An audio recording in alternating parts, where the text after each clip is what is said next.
Welcome to the channel, bringing a real-world perspective to the real-world whiskey consumer. I'm Josh. And I'm Erin. And we are back with another double-blind head-to-head where we have drawn this sample at random from our blind sample pool full of bourbon and rye matchups. It could be almost anything. What you're going to see us do is smell it, taste it, rate it.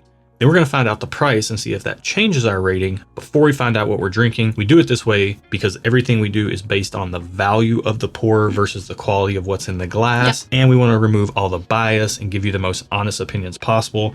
That's really important to us over here. If it's important to you and you're not subscribed to the channel, go ahead and think about subscribing. And as Erin gets this on the nose, we will let you know we have some shirts available amongst other things over at stuffandwhiskey.com. Yes. Link in the video description below. Also, I want to tell you about Patreon. If you want access to our online community or want to get access to our barrel picks, that's the spot to do that right over there. What are you getting on the nose of this one? A little bit of sharpness and the outside. Yeah, this smells, it has a little bit of that kind of general sweetness tempered with some earthiness. Yeah. It smells really pleasant to me. I'm not getting the sharpness that you're talking about. Just a little bit, kind of singeing the nose hairs. And when singeing the nostrils. And when Erin says outside, like if I were outside and came... the outside. Right. Like the Ohio State University. Oh my goodness, here we go. The outside. If I were outside and came inside and Erin smelled me, I would have a smell about me. You would smell like the outside. Right. Yes. And that's kind of what this glass. So yes, a little bit of earthiness. And I think there's a sweetness there as well. Yeah. Like a caramel sweetness, kind of like caramel vanilla, classic bourbon flavors. I guess you're putting words in my mouth, but who am I to refute you? I think that's in here as well. Okay. Like more vanilla and the outside. I can get vanilla. Let's get it on the palate. This is just generally pleasant. I can't pick out a ton. Like I'm getting sweetness, general sweetness, general vanilla caramel. I don't know which one it is, but it's generally good. Yes. Don't hate it. Both caramel and vanilla. Yeah. A lot of that. I mean, that's the predominant driving sweet force behind this glass. What's surprising to me is the pepper on this. Like there's a spice kind of mid-palate. Middle of my tongue. That just kind of starts right at the beginning of the pour. And it sticks around for most of the pour. Let's get another sip now that we've got our first one down and see if we can get some more. Getting the same thing, although as per usual for me, when I take a second sip, it tends to be more oak heavy. I get a little bit more drying on the second sip. For whatever reason, it's always the case. That happened here. But it's not bad. It's not overpowering. It's just slight. Yeah, I mean, I would say that that's kind of maybe a Goldilocks glass or a jack of all trades glass or whatever you want to call it. Like it's kind of doing all the things that you want a bourbon to do. It's not super amped up on proof or anything like that. It's very generally enjoyable. It's very classic in flavor profile. It does have that earthy edge to it that kind of tempers the sweetness. And I really enjoy that. I think glass one is a very good, enjoyable glass of like kind of what I would call a standard bourbon, you know, somewhere around that 100 proof point, maybe a little north or south of that, and just classic as it gets. Yeah. Let's get into glass two and see how it compares. This one smells a little more rowdy. Really? Why do you say that? A little bit. I'm getting more caramel, like right off the bat, more caramel hit my nose. Yeah. Glass one was kind of this really well-rounded presentation of all the things. This definitely has some stuff that's like jumping out, some jutting out of the profile. Yeah, I'm getting a little bit more of an alcohol edge on this as well. Like it's a little bit more ethanol forward on the nose. All right, let's get into the palate. I don't think I'm going to get anything else other than ethanol until I get this on the palate. Oh, weird. It doesn't have as much flavor as it does on the nose for me. Yeah, it's a little thin on the palate, kind of peanut shell nutty and ethanol. That's kind of all I got. And thin, like watery. Yeah, almost. I thought I maybe took a little bit too small of a sip. Let's get in for another sip. Okay. Man, it got more drying again, a little more nutty, still kind of watery. That's disappointing, honestly. I'm a little disappointed by this one. I don't have the wateriness on the second sip. I think it really was that first sip being a little too small for me. I'm actually getting quite a nice finish on it. Watery isn't thin. Like the liquid is thin. Yeah. That's what I mean. I'm getting quite a nice finish on it. It's kind of lingering around back of palate with a little bit of oak. But the predominant thing in that glass is peanut. Like it's peanut shell, not like the peanut inside. So kind of like the drying of a peanut shell. Yeah. Like when you suck on a peanut shell to get the salt off, like I like to do. Yeah.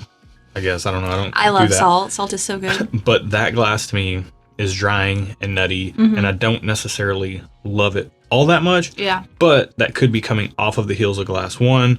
We do need to clear our palates, start with the second glass, Go back to figure one. out which one we like the best, give them some ratings. We're going to do that right now off camera so we can focus on what we're doing. We'll be right back, let you know what we found. All right, this actually got quite interesting for me because some things changed. Oh. Where are you at, though? Ladies first, what do you think? Which do you prefer? What are your ratings? Wasn't mad. I was just disappointed. Oh, okay. Both of these are getting just okay. Wow. However, I did have a preference to glass 1 if I had to pick. Wow, we are lockstep here lately. We have been tracking. Really? I'm the same place. Really? Both are just okay. Glass 1 is my preference. Yeah. Again, that doesn't mean they're bad. They're It doesn't mean we don't like them necessarily. It just means we don't have to have a bottle of them. It just means we don't have to spend our money to get a bottle of it. Right. That's kind of what we base this on. Right. And if we have bottles of these, once those bottles are finished, we may or may not replace them. Right. Why did you prefer glass 1? It just had less dryness. Yeah. I don't know. They were both kind of drying, but glass 1 was a little more well-rounded as far as everything was concerned. It still wasn't my preferred flavor profile, but compared to glass 2, I did like it better. I would echo that. These are not my preferred flavor profile. I'm not mad at it. Yeah. But it's not my preferred flavor profile. Glass 2 was a little bit more drying. It was a little bit more peanut shell, but I kind of had peanut butter and vanilla on both of these. Interesting. Okay. Glass 1 just brought a little bit more sweetness to the equation to balance out some of those darker notes. And I preferred that, but they're both fine. Yeah. We'll find out how much they cost, see if that changes our ratings. Yeah. Maybe if one is very inexpensive, maybe that one can get bumped up. Maybe. But glass number 1, our preference is number 24. Number 24, $15. I will bump this up to thumbs up. I'll bump it up to a thumbs up. Only because I saw the other one. The price of the other one. What's the price on the other one? $50. Really? Watch the other one be rare breed or something that we like. Because $50 sounds like a rare breed price. Maybe it's more. I don't know why that's so nutty. Let me try it. Yeah. Yeah, it's just peanut shell. I'm not really loving that. And maybe it could be me today. I'm not going to say it's not worth $50 because if you like peanut butter and vanilla, that's going to be up your alley. Yeah. And it's just not for me today, though. I think for me, what's throwing me off on this one is the thinness of the liquid, the viscosity itself. See, I'm getting a good finish on it, and I'm getting good oak. I'm not saying the finish is thin. The actual physical liquid in the glass feels thin. All right. Well, we'll just have to agree to disagree there. That's fine. Let's find out what glass number 1 is, the one we prefer, number 24. JTS Brown Bottled-in-Bond. Oh, yeah, that's great. That's like our cocktail bourbon around here. I don't think I've ever had it neat by itself. Yeah, we make old fashions with that. Yeah, you make me really good old fashions with it, but I've never had it by itself. That's solid. Okay, what's glass number 2?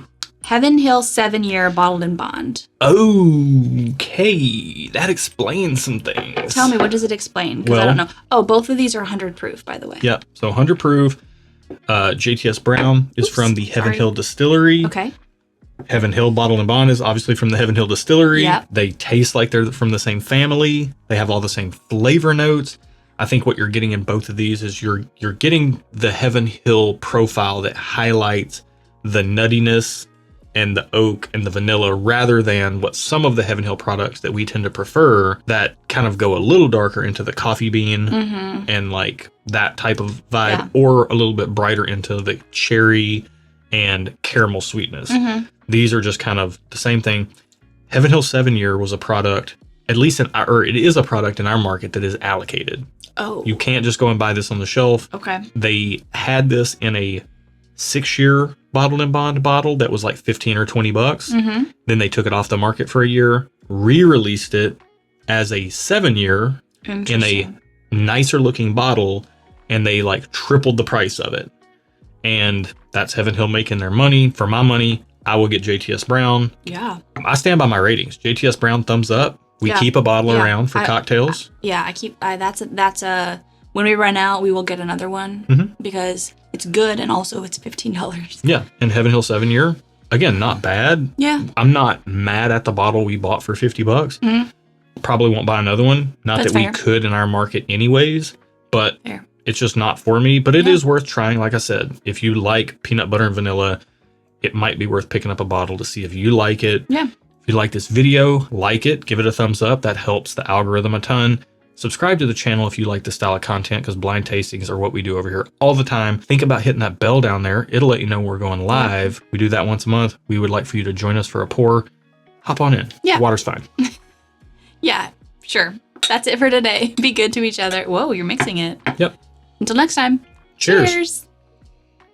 I mean, I just mixed them and they taste almost the same anyways. Taste it. What does it taste like? Actually, I have more of this one left. Is it? It tastes like, I mean, it tastes like Heaven Hill.